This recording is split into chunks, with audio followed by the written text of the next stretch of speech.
ng manual ta sa atong pagtuon karong gabi una. So mga asawa mo tigbasa kay ako ning partner bisag asan dapita kun way projector naa ni siya mga kaigsuonan mao tig-ukab sa Biblia, no? So sa atong igsuon nga pagtuon karong gabi una atong tun-an, no? Kining kastigo nga walay pag-undang. Sa tanang Biblia naa na mabasa.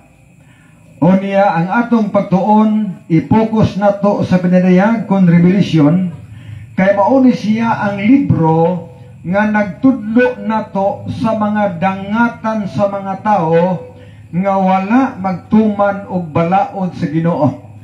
So, dili jud gabi una atong tagaan og pagtagad kining kastigos Ginoo. O niya hibal-i mga igsuon nga samtang ibu-bu ni siya, no? Kay wala pa ni mitabo karon o kini paabuton pa lang. Niya pa nag-ipon pagpuyo ang matarong og daotan samtang kini igsuon ibu-bu kining kastigo dinis kalibutan. Now, Proverbio 11 versikulo 21 nagkanayon. Bisan ang kamot madugtong sa kamot, ang daotang tao dili makagawas sa silot, apan ang kaliwat sa mga matarong pagaluwason. Matatang Solomon, bisan daw ang kamot madugtong sa kamot, ang daotan dili makagawas sa silot sa Ginoo, ang matarong luwason ang daotan silutan. Ato pa, ato na gitawag nga kalahian ang matarong luwason o niya ang daotan silutan. O niya nag-iwan ang Biblia nga dili pwedeng mutabang ang matarong sa daotan aron dili siya maapil sa kastigo. Okay. Human igsuon niini ato hunanaon nga human sa hampak kun kastigo mauna ang pagbalik sa atong Ginoo. Sa ato pa dili pa sa mabalis kalibutan mag-una usa ang kastigo. Ato tanawon ang Marcos 13 versikulo 24 lakto 26. Apan ni adtong mga adlawa tapos sa maong kasakitan ang adlaw mungit-ngit ug ang bulan dili na muhatag sa iyang kahayag. Tapos niining kasakitan ang adlaw mungit-ngit ug ang bulan dili na muhatag og kahayag. Human sa kastigo unsay mosunod 26. Ug unya makita nila ang anak sa tawo nga magaabot nga sinapwang sa mga panganod. Human sa hambak atong makita ang Dios nga mubalik. So ang buti pasabot sa bersikulo magigsunan nga wala na laing panghitabo. Human sa kastigo mauna ang pagbalik sa atong Ginoo. Now, hunahuna ato pag-ayo nga kining kastigo nga ibubo sa kalibutan sa mga taong daotan, walay bisan kinsang makaikyas ani basta daotan siya. Bisan og magampo pa ang Ginoo dili na mamati. Atong ibutan sa unahuna nga sa pagsugod sa hampak, sirado na ang kaluwasan. Ug bisan kinsa ang maigo sa maong kastigo, kandidato sa impierno. Okay, Jeremias 11 versikulo 11. Hello. Kusog ka? Sakit na sa lunggan. Sige. Yamar lang mo diha kay musinggit na pag-uusahay. Pero ato po hinayan dito magpagaw, no? Okay na. Sige. Basi kusog dia, no? Hello, Mike. Hinari po. Hello. Kana, okay na. Wala sakit si L. Dunggan mo to, no? Okay. Akong balikon para matuhogin na to. Sa pagbubo sa kastigo, sirado ang kaluwasan. Kung ang tao mag-ampo, ang Ginoo dili mamati. Ang buti pasabot, nga bisan kinsa ang maigo sa unang kastigo, kandidato sa impierno. Jeremias 11 versikulo 11. Busa mao kini ang giingon ni Jehova. Ania karon ako magapadala og kadautan sa ibabaw nila nga dili arang nila malikayan. Dili nila pwedeng malikayan ang kastigo basta dautan siya. Padayon. Og sila managtuaw kanako apan ako dili magpatalanggong Kung kanila. sila magampo nako, di nako maminaw. Karong panahon na kung ang tao magampos Ginoo, maminaw pang Ginoo. Pero panahon sa hampak, kung ang tao magampo, dili na ang Dios mamati. Pinadayag 22, versikulo 11. Sa maong bersikulo may gala at hibalan. Nga kung pagbubo sa kastigo kung dautan siya, di na sa mahimong tarong. Pero kung matarong sa siya, di po sa mahimong dautan. Pinadayag 22:11.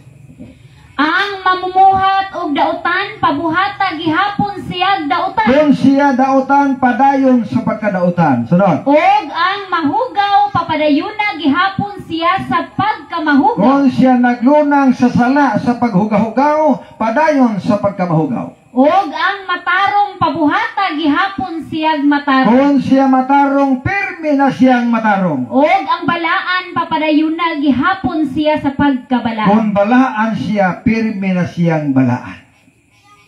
Nga sa ato pa, inigbubo sa hampa, kung matarong ta, swerte.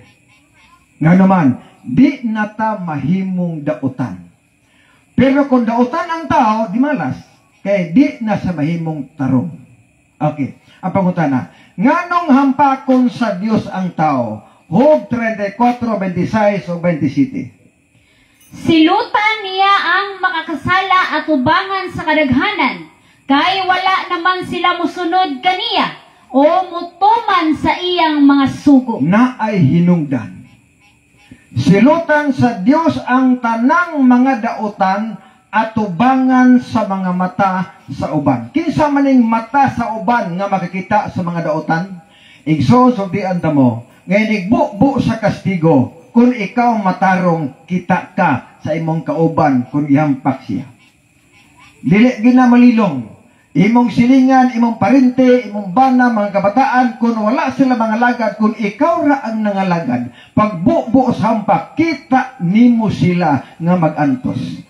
Okay pa dayon, kay wala sila mutuman sa akong mga sugo. Sa ato pa di ay, ang maigo sa kastigo o maigo sa hampak, kadtong mga tao nga wala mutuman og sugo. Muna nga kung ang tao mutuman og sugo, away labot ana, di maigo. Bisag unsa pa na kakulba kung ngilngid ang kastigo, wa gid nay kwenta kung magtuman tagbalaod. Kay kanang hampaka, alang lamang sa mga tao nga wala magtuman o balaod. Okay, Mateo 25, 32 o 33. Og sa iyang atubangan pagatapukon ang tanang kanasuran, og iyang pagalainon ang usa gikan sa usa. Maingon sa magbalantay sa mga hayop nga magalain sa mga karnero. Sa pagbubo sa kastigo, ni apas kalibutan ang dautan o matarong, iyang lainon. Lainon.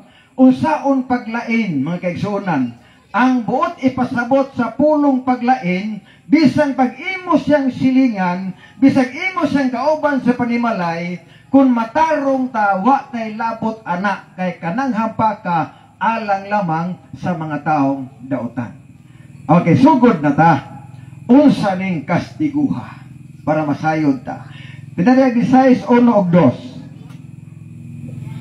Onya nadungog ko ang usa ka makusog nga tingog gikan sa templo nga nag-ingon sa 7 ka mga manulunda, umadto kamo og iabon ninyo sa yuta ang 7 ka mga panaksan sa kapungot sa Dios. Aduna nay warning, ingon nakita na sa Juan el Revelador nga aduna nay 7 ka manulunda nga naglupad paingon sa kalibutan.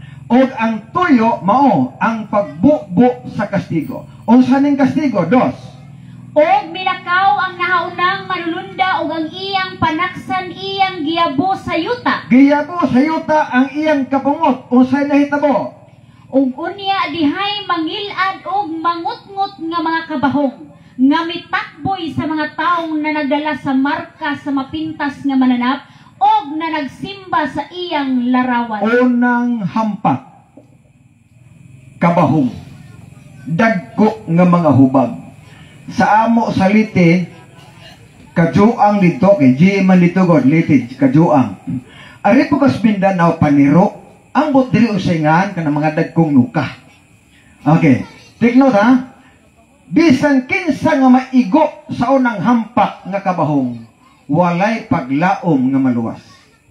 Bisan kinsa ang maigo sa unang kastigo, siguro siyang maimpirno. Mauna ang nasipliya. Panalitan na kay anak 5. Ang 5 nimo ka anak, ang 3 gikabahong. Lamanuha siya. Happy trip para impirno. Nga naman, ang tanang maigo sa unang hampak, kandidato sa impirno. Okay. Testingan taigsuon o ihap kung unsa kadaghan ang hubag nga mutakboy tao kung kastigo na. Deuteronomio 28:35. Ito. Ano ba?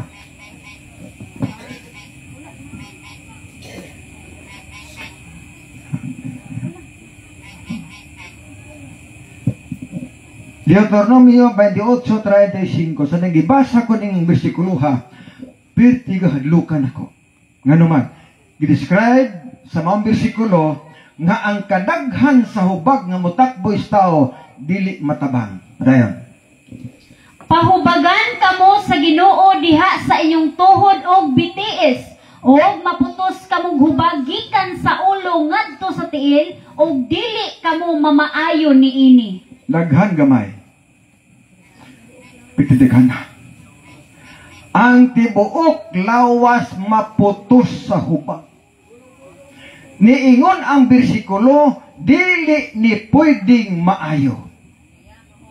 Karong panahon na kung hubagan ang tao maayo pag antibiotic, pero hampak na gani igsoon, di na gina matabang o di gina maayo. For example, na ang tao na kabahong, matos doktor, kay magpatambang, ingon pong doktor, niya po'y ako, oy. Oh, di gina maayo. Nga naman, doktor, tabangir ko. Ang doktor po, naglingkod, niya po'y ako. Tabla kita. So, usana, magigsonan, ang unang kastigo. Sunod nga hampak, padayon. Og ang ikaduhang manulunda miyabo sa iyang panaksan ngadto sa dagat. Og ang dagat nahimong daw dugo sa usa ka minatay. Ikaduhang kastigo, ang dagat na pod ang gihampak sa Ginoo. So kung ang tao mananagat nga wala mga lagad, niingon ang bersikulo mga gisunan nga nangamatay ang tanang buhing butang sa dagat. Kaya ang dagat nahimong daw dugo sa kataong patay. Baho kay dugo gus patay. Unya nangamatay ang tanang buhing butang sa dagat. Ikaduhang kastigo. So, kung ang mananagat wala mga lagad, away swerte. Nga naman, di nakapanagat. Okay, sunod. Padayon ta, 4. Ang ikatulong manulunda miyabo sa iyang panaksan ngadto sa mga suba og sa mga tuburan sa tubig og kini sila nangahimong dugo. Ikatulong kastigo gihampak na bos Ginoo ang tanang katubigan. Ang tanang tuburan sa tubig, unya inig agas igsuon, dugo nay mo agas. Oh, dugo nay mo agas. Adunay na priso igsuon, giuhaw sa kaayo, ang giinom niya, ang ihi na miyan. Oh, pero ang Bible nagsulti nga ang tanang nga tubig, bisag unsa magigsuonan, dugo na ginasiya. Na ako'y gistudyuhan igsuon, ang giingnan siya, sa brado, problema ng tubig, bro, kaya naamay lubi. Mukat-kat na ikaw, Brad. Ko, ang pangutana usahan pagkat-kat din mong imong lapan-lapan na may hubag. Magkasaka na ika. Diba? Ingon po itong usa. Ako mangkuhiton, Brad. Sa pagkuhit imong kamot na po'y hubag. Huwag imahimo, no? So, kung imong tanaw nagsuon ang Biblia, mag-antos pag-ayo ang tanang dautan niya ng panahon na. Ika-4 kastigo, versikulo 8. Og ang ikaupat nga manulunda miyabo sa iyang panaksan diha sa ibabaw sa adlaw. Og ang adlaw gitagaan og gahom sa pagpaig sa katawhan pinaagig kalayo. Ikaupat nga hampak ang adlaw na sab ang gihatagan og gahom nga paigon ang mga tao. Kanang paigon maitom gina no maitom. Kay kanang mais imong paigon maitom gina, di ba?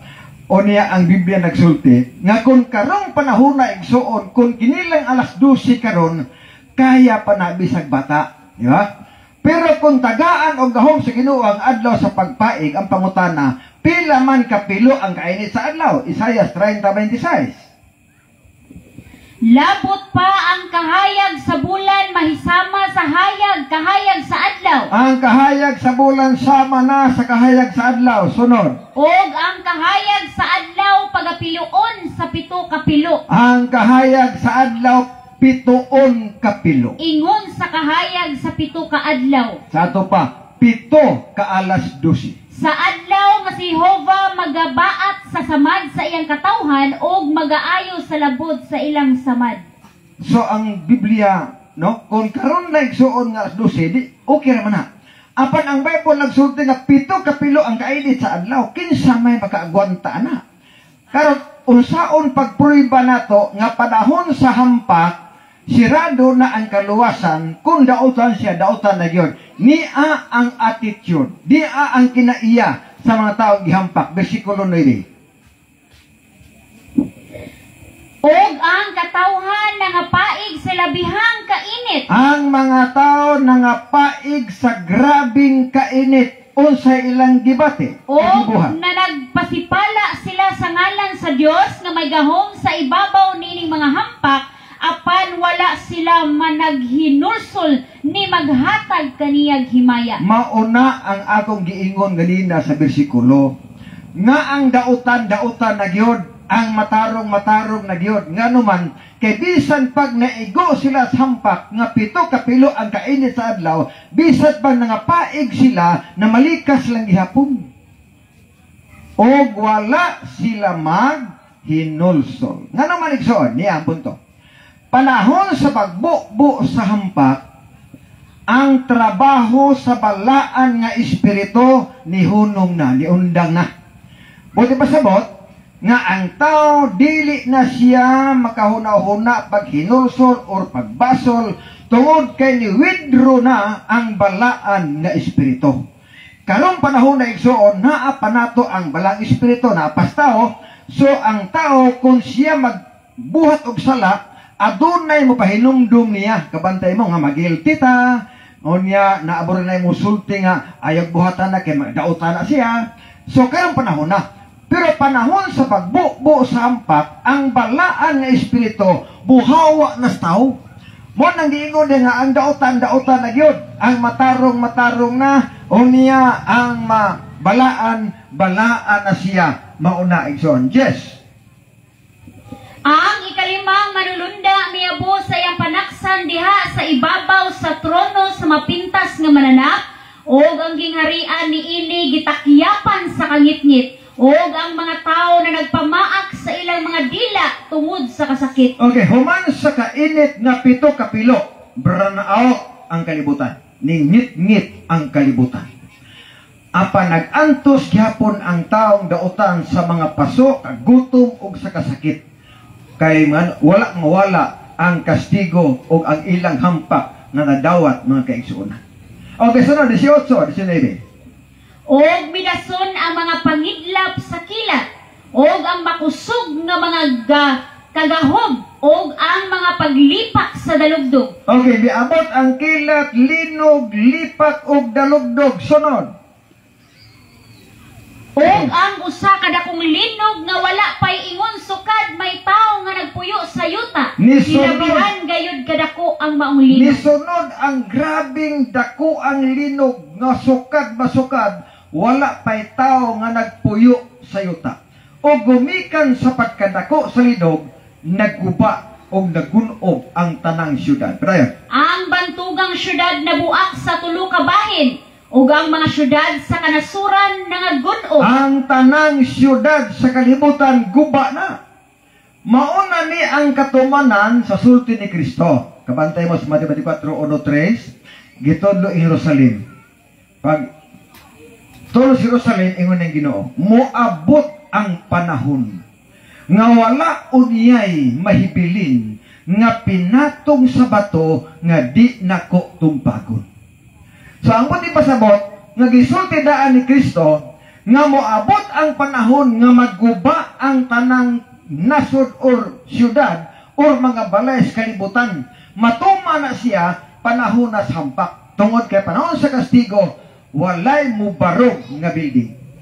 mo na nga kung pagbalay tagwapo, okay naman na, kay ato man ang kwarta, pero kung magbasa tag Biblia ito mag-igsunan, murag igo-igo ang manitukuron, nga naman, kaya maggupa lang yapon, biyaan yapon na to, no?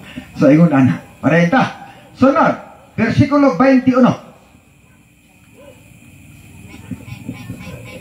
Og dihay dakong mga palibugok sa ulan, nga tagkaliman ka kilo ang kabugaton, nga diha sa mga tao mga tagak gikan sa langit ug ang Dios gibalikas sa mga tao tungod sa hampak sa nanibugok nga ulan. Hilabihan gayud ka makalilisang ang maong hampak. Katapusang hampak ulan.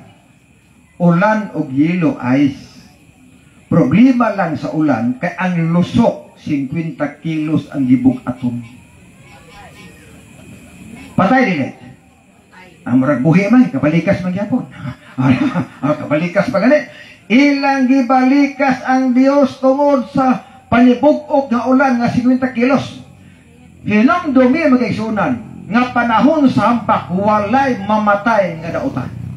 Bisan pag ang lawas nga lata na ikabahong na giuhaw na buhi lang gihapon na igsoon. Lubi ganino mahulugan ang tao. Mamatay usahay na pwede dili. Na ako'y gibasa nga usa ka magasin. Usa igsoon ka scientist ni suway pagsukod kung unsa kalayo ang gipuy-an sa Ginoo o sa yuta. Dugay niyang research. Wa gyud niya masukod o unsa kalayo. Apan naa sa konklusyon sa iyang research. Ang konklusyon mao ni. Dili na ko masukod ang gipuy-as Ginoo o sa akong gitindugan. Apan naa ko'y opinion o konklusyon. Nga kung ang usa ka batang gamay isakay sa airplane nga kusog bulupan, kanang bataa inig-abot sa Ginoo tiguang na. Layo dili. Pinalayo Oh. So panahon sa hampak ang pangutana mao ni unsay pangitaon sa tao. Pinadayag ni bersikulo 6. Og niadtong mga adlaw ang mga tao mangita sa kamatayon. Ang niadtong panahona ang mga tao mangita na sa kamatayon, kinsa may di gustong mamatay kung ang tao magantos na. Sunod. Apan dili sila makakaplag niini. Dili makaplagan ang kamatayon. Sipat ang Magandoy kamatayon. sila nga unta mga matay apan ang kamatayon mulikay kanila. Mangandoy silang mga matay. Pero ang kamatayon mudagan. Karong panahon na kung naay taong kublan o di mamatay. Kung magtukod o pundok, dagan pamimbro. Nga naman, halima kan, kublan ka. Pero panaw sa hampag isuon, wa nagay problema kay pulos na kublan. Onya ang Bible nagsulti, dili sila mga matay. Apan tistingan tagbasa, kung kumusta man ang mga taong matarong. Isaiah 4 versikulo 6. Og adunay usa ka balong-balong nga mahimong landong sa maadlaw. Tungod sa kainit. Okay. Adunay balong-balong alang sa matarong tungod og alang sa kainit. So site, sunod. Og mahimong usa ka dalampanan ug usa ka salipdanan gikan sa bagyo o gikan sa ulan. Bisan pa mag-ulan pag 50 kilos nga ilo, why problema ang matarong. Nga naman, naay salipdanan o naay lugar, proteksyon nga ihatag sa Ginoo basta matarong siya. Okay, sunod. Isaiah 49:10. Suman ani intermission ta. Isaiah 49 versikulo 10.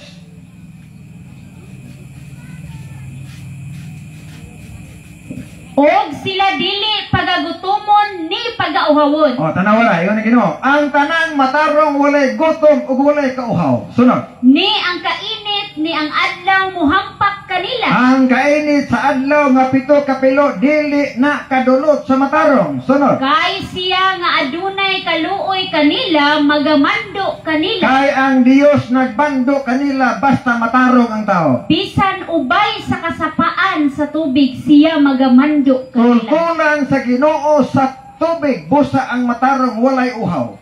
Nay landong alang sa ulan. nga 50 kilos safety ang tanang matarong. Magtiwas taon niya.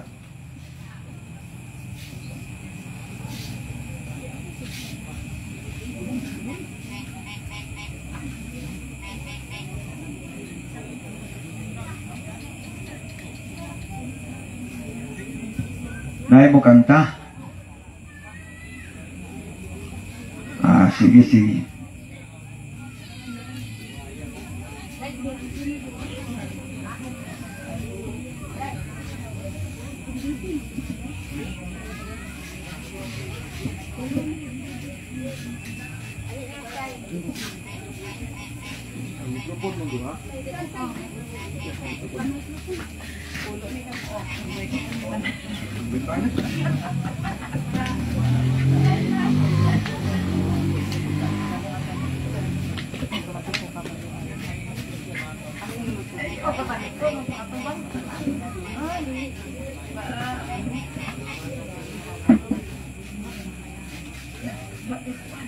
Ay, naka-bluetooth eh.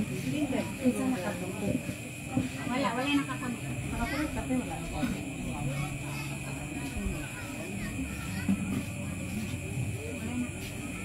So, hindi mo musukot sa tuwaw eh.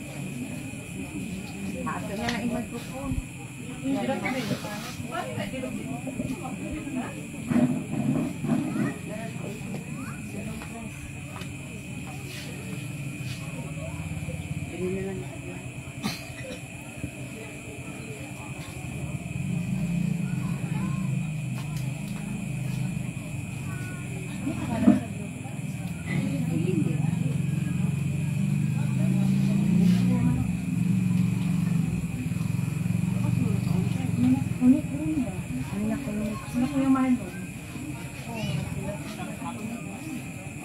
Close inyong Bluetooth.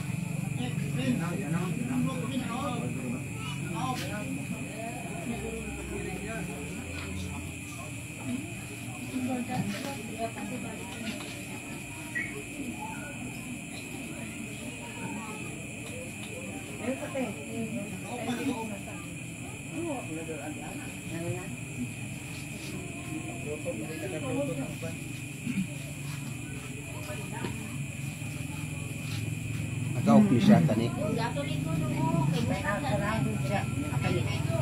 Kuha na, naka-off na siya. Tani, naka-off ni siya. Oh, kay last nagkuhan silang kuan.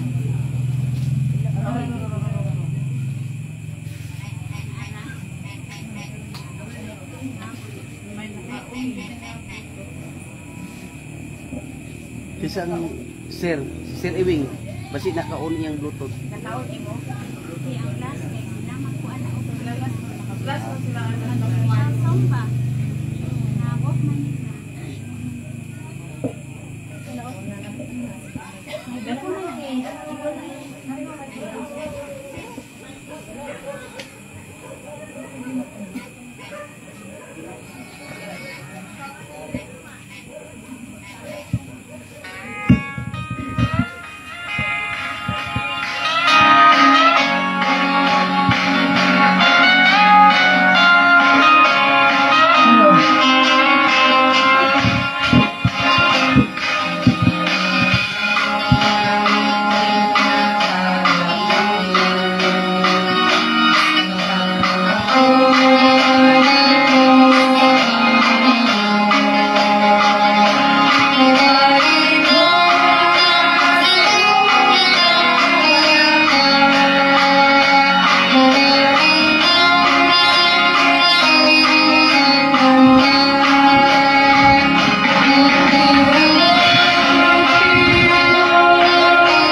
Maraming salamat no atong pagpaka atong mag-alawit mga isunan.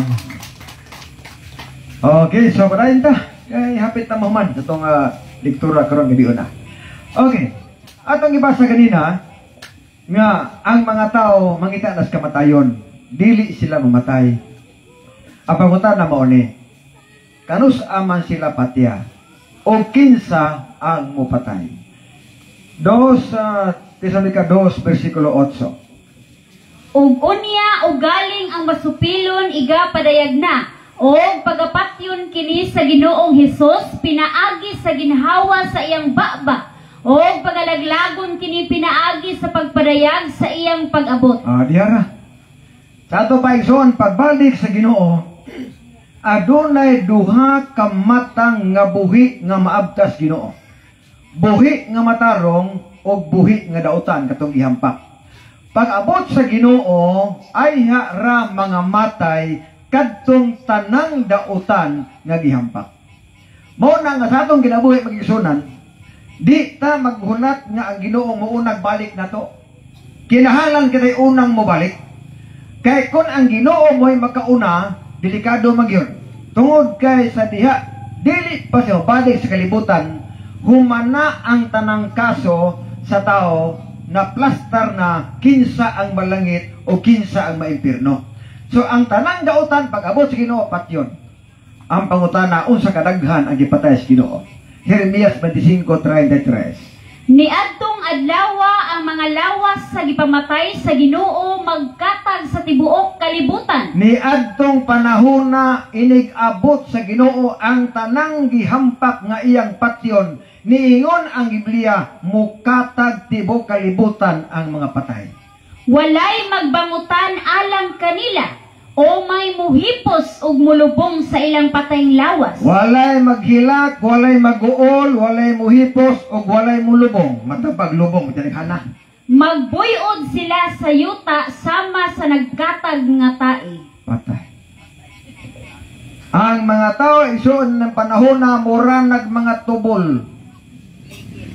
Mura nagtae.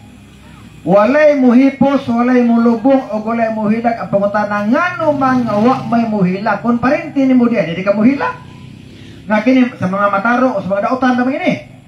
Atong bantayan nga sa pag-abot din sinusikan kaming naa siya duha kabuhaton. Unang buhaton niya, banhawon niya ang tanang mga mataro nga nangamatay o ang mga buhi nga matarong wagid namatay dadon paingos langit. Dayon ang mga dautan patyo niya. So sawan paghilak nato na magaslangit ng matarong ka. Ha? Mao day wa nay mulubong, wa nay muhipos, wa nay muhilak tungod kay sa panahon sa pagpatay sa mga tao, ang mga matarong tuan nas langit gidala nas Ginoo mga kaigsuonan. Okay, Proverbio 1 versikulo 33. Ani adri ang kasiguruhan nato. Kung mga lagat sa Ginoo, wa gay problema ng hampak, wa sad nay problema ang impierno, niya pasalis Ginoo. Apan ang mamati kanako makaangkon gayon og seguridad. Kung ang tao daw mamati lang sa Ginoo, makaangkon siya og seguridad o kasiguruhan. Sunod. Mahilayo siya sa kakuyaw, Layo sa kakuyaw. og wala siya'y angay nga kalisangan. Walay angay kahadlukan. Basta maminaw sa Ginoo. Pero kung di ta mamati sa Ginoo, asibat kita. Nga naman, igo tas kastigo kung di ta mamati sa Ginoo. Pero kung mamati tas Ginoo, to man tagsugo, o sa gusto atong sundon, way problema ang hampak, way problema ang impierno. Nga naman, tungod kay naay pasalig niya, nga kung mamati lang ta sa iyang pulong, naatay kasiguruhan. Katapusan versikulo, Sirach 5, 6 o 7. Ayaw pagunahuna nga ang iyang kaluoy hilabihan kadako nga pasayloon niya ang imong mga sala bisan unsa kini kadaghan. Tinuod, nagpakita siya sa kaluoy, apan nagpakita usab siya sa iyang makalilisang nga kapumot alang sa mga makasasala. Ayaw gunahuna nga Ginoo mapisayloon, mapailubon, ay gugmaon, tinuod na siya. Ato pa si Biblia. Tinuod na, nagpakita siya sa kaluoy. Pero nagpakita po siya kasuko. Karon panahon na abli pa ang kaluwasan, maluoy pang Ginoo nato. Pero panahon sa pagbubo sa kastigo, puwas na yung kaluoy suod sa mga taong dautan. Okay, sibuhatan na to. Versikulo 7. Balik ngadto sa Ginoo sa walay langan. Balik sa Ginoo sa walay langan. Sunod. Ayaw kini ugma-ugmaa. Ayaw ugma-ugmaa. Kanay matawag nga ugma na ko mga lagad, Brad. Ugma na ko mutuban og sugo. Ayaw daw ugma-ugmaa. Nga naman, unsay problema? Ang iyang kasuko mahimo nga moabot diha kanimo sa hinanali ug mamatay ikaw ubos sa iyang silot. Basin kon ang kasuko sa Ginoo moabot og kalit nato, unya mamatay ka sa pagkadautan. Magigsunan, kini di ni paghadlok, pero atong tagaag pagtagag nga sa ako nang giingon igsuon, usa ka pasidaan ng nisiya. Kunay impierno na po'y hampa. Ang buti pasabot nga ang tanang dautan na ay duha kasilot nga iyang maaguman. Una ang hampa, ikaduha ang impierno. Pero sa akong giingon, nga lagan lang ta, kung magsugo, mamatis Ginoo, kay igsimtid ta sa maong kastigo. O mga adlaw atong tun-an igsuon ang 1,000 ka tuig nga sentensya sa iyang pagkapriso. Kinsa mani ang isintensyahan og 1,000. Grabe taas ano? Sa ato kani 20 years taas ang gina. Apan naay gipriso sulod sa 1,000 years tun-an tani ugma kun kinsa ning tawhana. Daghang salamat o maayong gabi.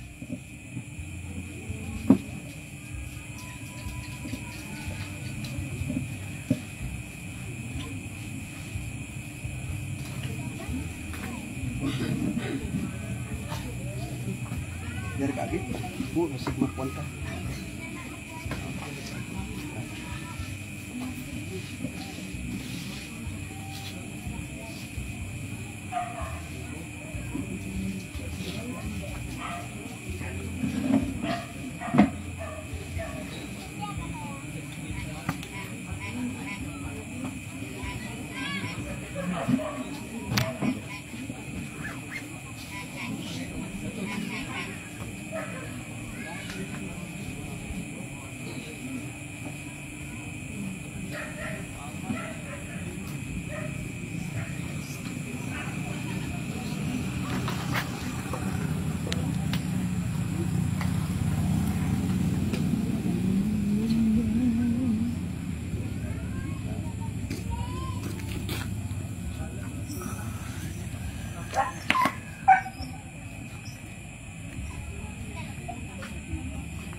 Kadang